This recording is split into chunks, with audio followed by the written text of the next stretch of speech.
comes to his aid, and the priest father.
She's a performance artist.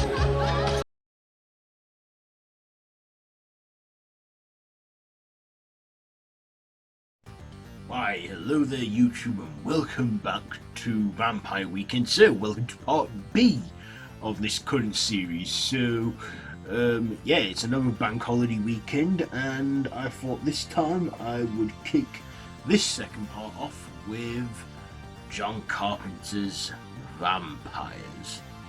Yes, this of course is directed by the legendary John Carpenter, based on the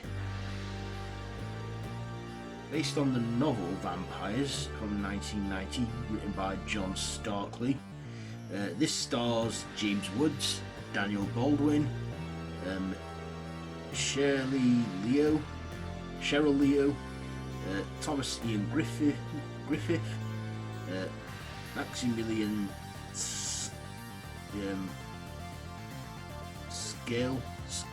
Schell, and Tim Guinee or something. So this is a supernatural action horror from neo-western as well horror, where a vampire hunter named Jack, played by James Woods, hunts vampires down for a living to find this master vampire named Valak, or Jan Valak. And yeah, not the nun Valak from the Conjuring franchise, no, the vampire Valak, who killed Jack's family many years back, and has been protected and raised by the church, and then Jack has become a vampire hunter, and but he discovers that Valak is back because he wants to perform this ritual, this whole exorcism that enables him to walk in the sunlight, because vampires of course can't walk in the sunlight, they'll burn, and Valak wants to complete this exorcism that he's been wanting to complete for the last 400 years, and wants to, well, walk in sunlight. And in a big plot twist, we discover this cardinal that Jack knows wants to be a vampire and agrees to perform this ritual. But of course, just when all hope is lost, Jack's friend Tony played by Daniel Baldwin, comes to his aid, and the priest, Father Adam, played by Tim Guinee, comes to the aid and fights this evil head on, and yeah, they save the day. And of course, Tony is been bitten and drank from by a vampire hooker that tags along with them, who is also turning into a vampire. And he then tells him that he's turning, but when the time comes when he's a vampire, he's prepared to bite the dust. Let's get on to my likes and dislikes. So first of all, the likes. I like James Woods. He was a badass and tough in this, and I recognised his voice from Hercules, because he does voice Hades in Hercules. I remember seeing this film when I was little, about 10 years old, and 10 years old, and I was watching this movie, and it's not kid friendly, but I saw it and I wasn't scared of it. I watched it again many years later, more understanding of it. Then I rewatched it recently for this review, and it still holds up to now. The quality of the cinematography and stuff, and the action. I also liked the vampire in this, Relic. The master. He was kind of like a Dracula mixed with. He was no romancer, I can tell you that. He just looked good in this. The actor Thomas Ian Griffith. He was, he did a great performance playing the main villain, the antagonist. I also like Daniel Baldwin as well.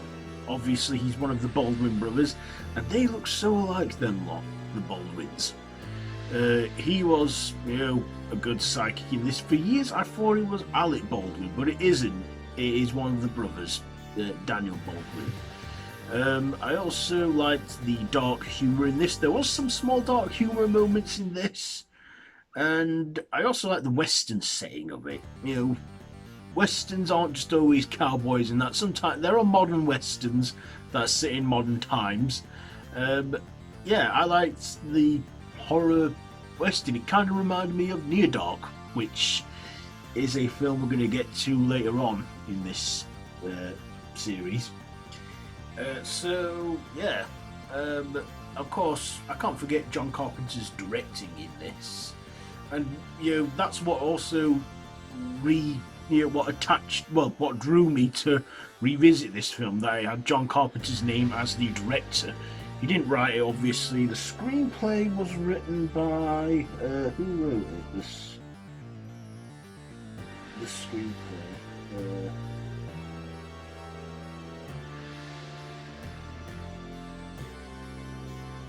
What's going on here?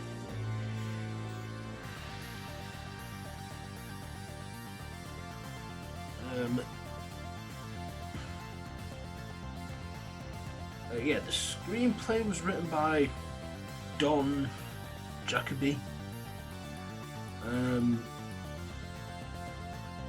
So do I have any dislikes?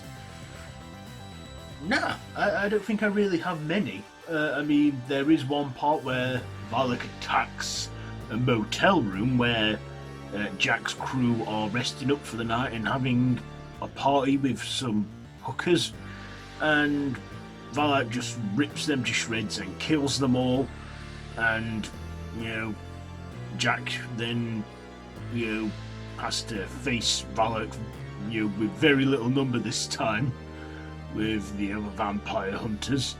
I thought the effects were good in this. practical and non-practical. It was a decently made movie, and I feel is pretty underrated because I don't hear enough people talk about it.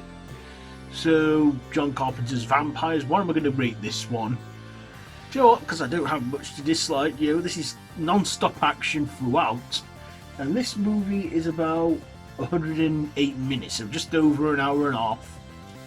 So, I'm just under 2 hours, so I'm going to give John Carpenter's Vampires, this for me gets 5 steaks out of 5, because I love some good action in this. 5 steaks out of 5 for Vampires. So, have you seen this one? Let me know down in the comments below if you have. If you like this video, be sure to give it a big thumbs up, share with your friends, feel free to subscribe to my channel if you haven't already, and to hit that notification bell. All of my social media links are linked down below in the description, so be sure to check all that out. I've been Brandon Ross, this has been Vampire Weekend Day 5 in Part B. So I'll see you tomorrow with another vampire movie to sink your fangs into, and till next time, till tomorrow, don't have nightmares.